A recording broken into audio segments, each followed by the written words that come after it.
Hello and welcome back to Pin My Podfics. Today we're reading I'll Be Wherever I Want to, Bitch by TanaraRay on AO3.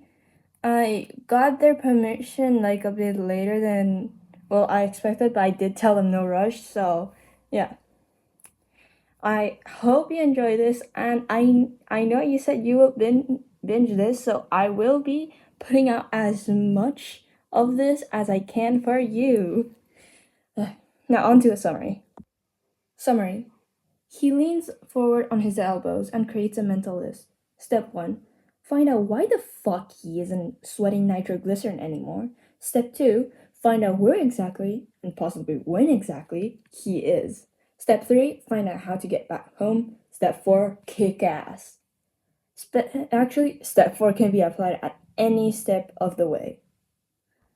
Also, note from the creator, from the author, is that they took liberties with Katsuki's quirk, and a lot of small headcanons from them that I actually agree with a lot. Because or else Bakugo would be dead in the series right now. Yeah, no shit. So yeah, now onto the chapter. Waking up is like a howitzer to a face, mostly because he hadn't really expected to. See, when Katsuki went into that fight with Shigaraki, he was prepared to die. Hell, he'd been actively dying by that point. The deal was sealed, his life in exchange for millions. So waking up is weird. He was done, gone out the way he always wanted to, winning, saving people. At least he assumed he won, because he wouldn't be opening his eyes right now if he didn't. That's for sure. Although, wherever the fuck he is, it sure as hell ain't the battlefield or a hospital. For starters, it's hard and dark. No soft grass or a lumpy hospital mattress. No moonlight or hospital fluorescence. Instead, beneath him feels like cuffed, wet cobblestone. And the air is so smoggy, he wouldn't be able to tell you where the dull light was coming from if it hit him in the face. At least no one buried him alive. That would have sucked. No. Instead, they dumped his body behind the dumpster in some back alley, going off the smell alone. Great way to repay him, really. Well, there's no use in sulking now. Better find whoever did this and kick their ass into the next dimension. He gets up and manages a grand total of 3 steps before he keels over again and sprays the already disgusting floor with his stomach acid. Really, what did he expect? Obviously, if he didn't end up in the hospital, no one tended to his injuries. Though they are substantially less deadly than they were however the fuck much time ago, instead of some missing limbs and more blood on his costume than his body. It got reduced to what looks like him having gone through a fucking shredder. Elegantly. At least nothing's chopped off. And he still has clothes, but those also aren't the ones he fought in. It's an overall, black and not very thick, and also lacking anything actually useful. Like, say, socks or pockets. What the fuck is going on? And why the fuck is it cold here? Really, he's freezing his fucking toes off. And where is here? Fuck it, no time like right the fuck now. What's he gonna do? Lie around and wait for someone to finish the job? Like the fucking air here is seedy.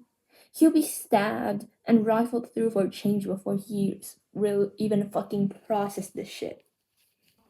He gets up and tumbles out of the alley, careful not to lose any more blood by cutting his feet on the copious amount of glass shards littering the floor. Who the fuck lives like this?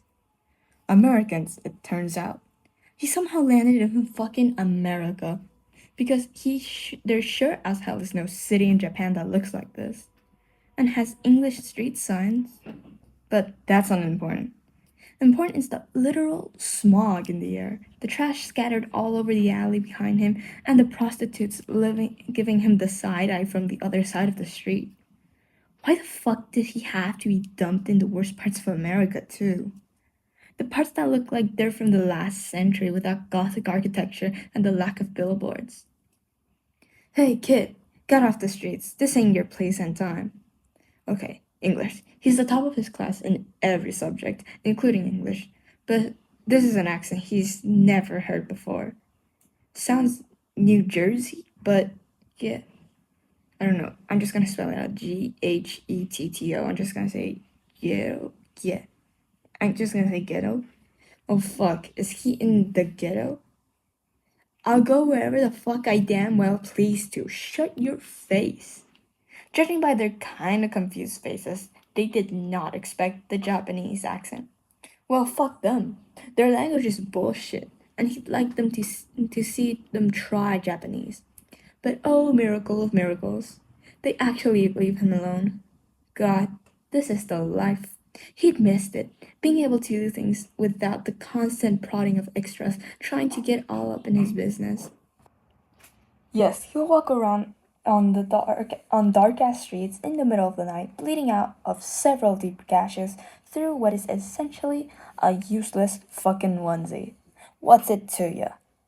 He manages about 3 blocks before he has to sit down on the curb and breathe. So maybe the broken bones are still there. Yeah. Whatever, he'll manage just fine. A few broken bones won't stop him. God, why the fuck does it have to be so cold? If he was sweating right now, he'd at least have a way to fight any villains trying to fuck with him.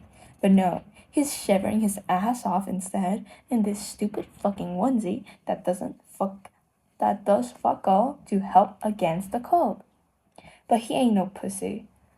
So he climbs into the next alley with a fire escape and climbs it with an embarrassing large effort. But it pays off. The roof has a good view over the block. He steps over to the edge and flops down, swinging his legs over the edge. So, he died? Maybe. This could be some sort of afterlife. Anything else takes too many explanations. For example, if he did survive, why would he wake up in another country and possibly another time? And in a different condition, no less. Apropos condition, he pulls down the zipper of the onesie and lets it pull at his waist. There are long gashes decorating his torso, accurately placed, but too little, too survivable for them to be the real ones. His arm is attached, also decorated with various injuries, but there. He raises a hand to his head and starts methodically carding through his hair, halting when he feels wetness. Okay, so the head wound is also still there, but the one on his cheek... Fuck, he's glad it's so dark out. The prostitutes would have had a heart attack if he looks the way he feels. Frankenstein's monster could be an accurate comparison, but in half disassembled and less pretty. Like this, he can barely see the damage himself. He knows that he has broken ribs, but between the blood smeared all over his torso and the bad lighting, he can't tell how bad for shit. And fuck, if he's gonna try and feel for him, no. He made that mistake once. The mix of feeling bone shift from the inside and from the outside made him wrench for half an hour. So he'll need a medkit or someone with a healing quirk. Wait, quirk? Between the fire escape and the pain, he would have built up a decent amount of sweat by now. He raises a hand and tries to set off a little crackle, just like for excess sweat. He can feel the telltale signs of an explosion, the warming of his hand and slight buzz, the pleasant sting, but it doesn't come. He tries again, harder. Maybe there's just not enough sweat. It doesn't work. He can feel the wet on his skin, but it won't ignite. He tries again, rubs his hand together to create some more warmth, sips the onesie up back again to ward off the chill and keep warm. But it does not fucking work. He's as quirkless as the fucking day he was born. But how? How the fuck, when he can feel the spark under his skin, when he knows the quirk is still there? It's not like with quirk restraints, where the spark goes numb, where half of his quirk is just gone. Because technically, this whole thing has 2 parts. One is a bit like a mutation, just the sweating of his nitroglycerin-like substance. The other is the whole ignition thing. With restraints, he can't ignite. Right now, he can't. But it's like there's nothing to ignite. Wait. He raises his hand and sniffs. His sweat usually smells a bit sweet, like burnt sugar. He almost recoils when he's instead hit with the stench he associates with the locker room after quirk training. He's not quirkless. His sweat just somehow turned normal, turned useless. Fuck. God fucking damn it. Swearing out loud may be unnecessary, but damn if it doesn't make him feel better. He runs through his whole curse vocabulary violently and tops it off with a little scream of rage just for the sake of it.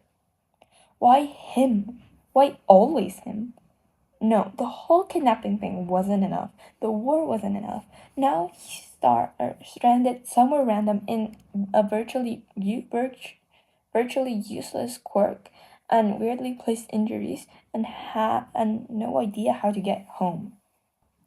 He flops on his back and wants to stare out at the stars.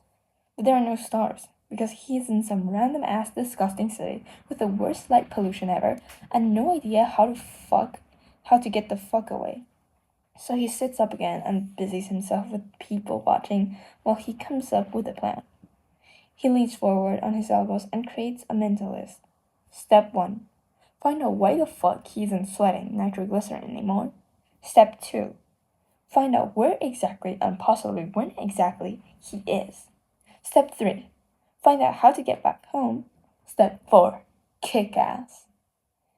Actually, step 4 can be applied at any step of the way. He rises and searches for a street below for any sign involving the word food. He doesn't remember when he last ate, but he damn well knows that it's time he needs his fuel. He thinks he can see an Asian restaurant at the next block and leans forward just to see whether it's Japanese. When out of nowhere, he's suddenly bowled over by however the fuck many kilos of pure muscle. The asshole practically clotheslines him around the waist and holds onto him like a fucking koala while they roll over the roof, coming to a stop with Katsuki pinned underneath him. Sorry, but not on my turf. Actually, not at all. But yeah, it ain't worth it. The voice is distorted and mechanical, but deep enough for Katsuki to assume it's a dude under that red helmet. And when the bastard sits up, and he can actually get a good look in, he can also assume that he's not a civilian. The large insignia on his chest and the guns strapped to his thighs made it get kinda obvious, so he's part of the community. But which side? So the guns and the tackle of a random person say villain, but the shielding he did to try not hurt Katsuki more during the fall says hero. Or vigilante, at least. Katsuki's about to ask, but the dude gets a good look in too, and stiffens up. What the hell happened to your head? And what are you wearing? Where the fuck does he care? He's just fucking tackled him, built like a truck, and at a fucking speed Katsuki usually only achieves through his explosions. And he's wondering why Katsuki is not, in fact, completely uninjured. You just fucking tackled me into concrete, and you're asking what happened to my head? Are you stupid?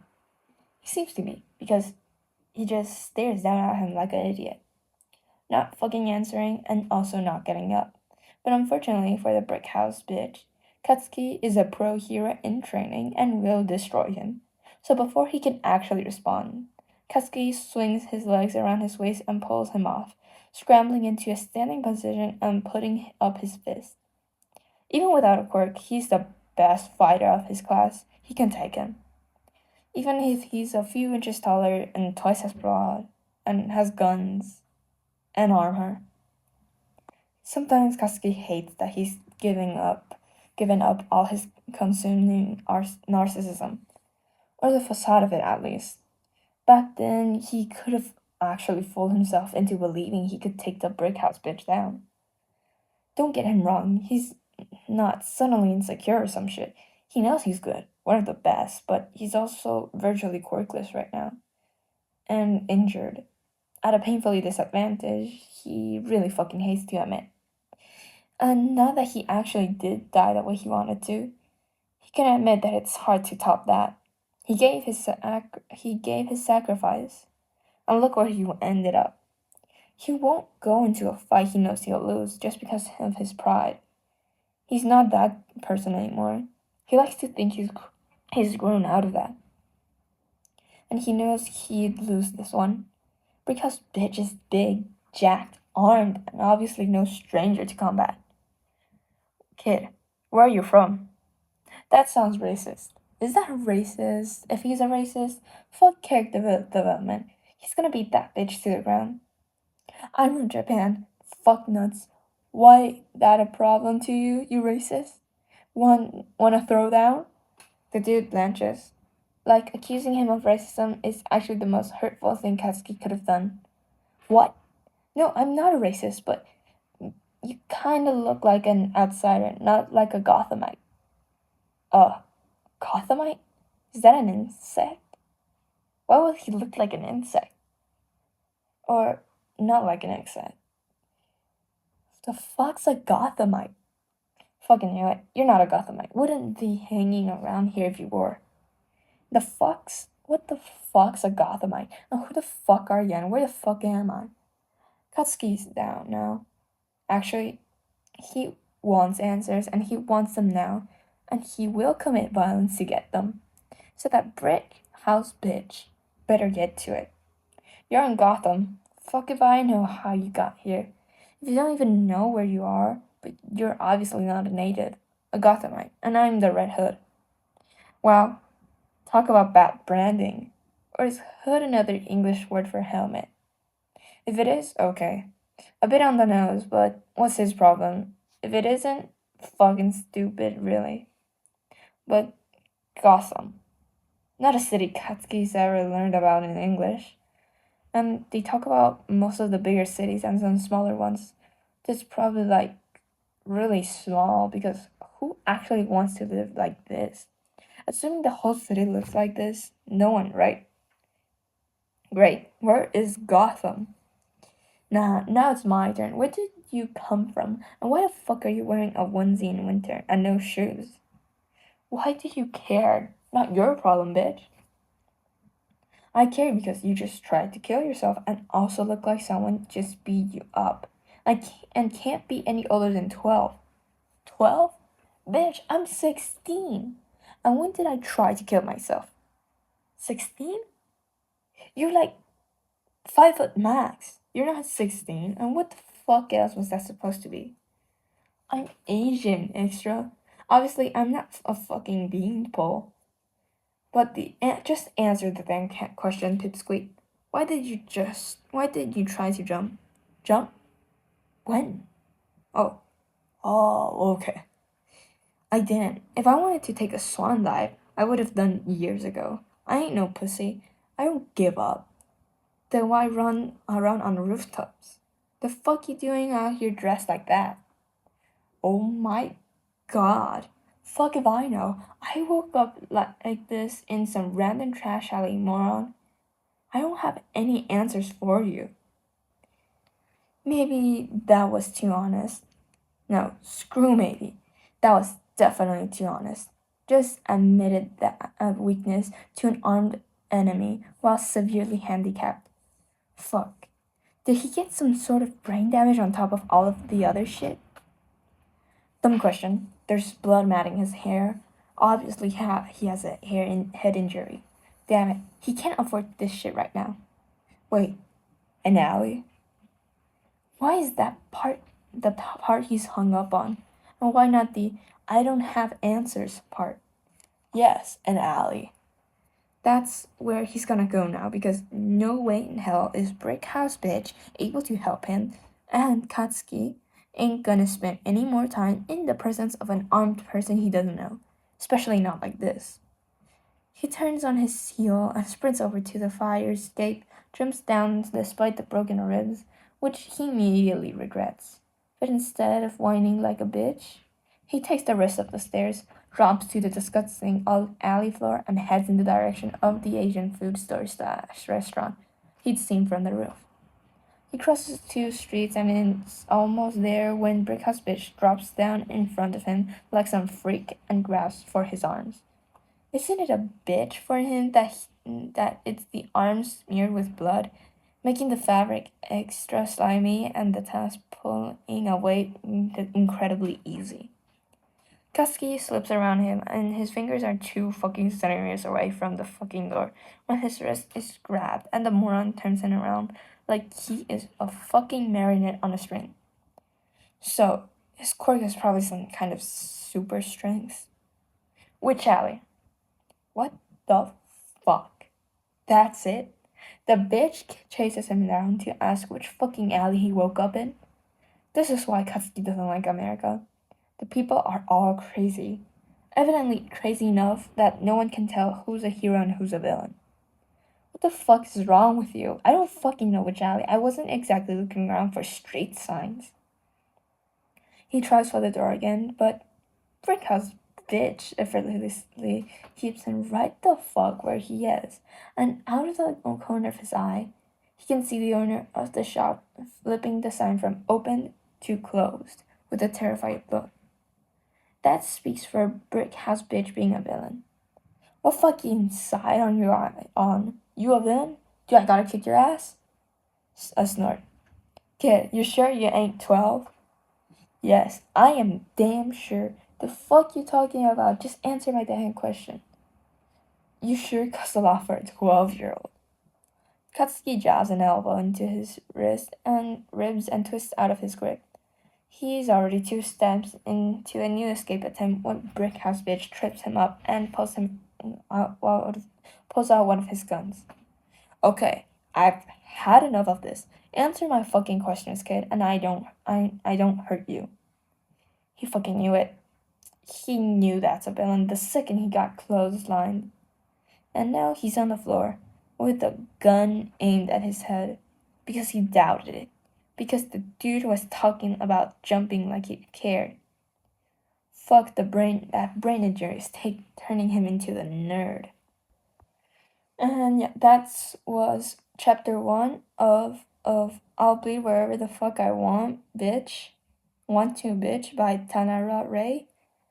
And yeah, I am not gonna voice act any of this. Yeah, no, I am just going to say with the tone, and normally they just say which character says what, so I am not voice acting this. No way. I am a girl. My voice does not go that deep. Anyways, I can do an Asian accent. That's literally what I did my whole life before actually learning English properly. Yes, I am Asian. No, I am not Japanese. I think you can figure out based on which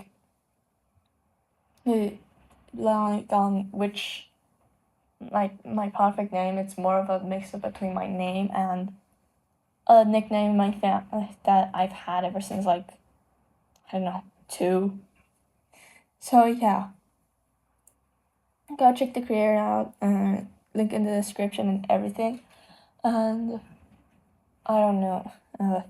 Also, sorry if you can hear the wind. Apparently there's an orange alert that could turn into a red alert about the wind is so strong.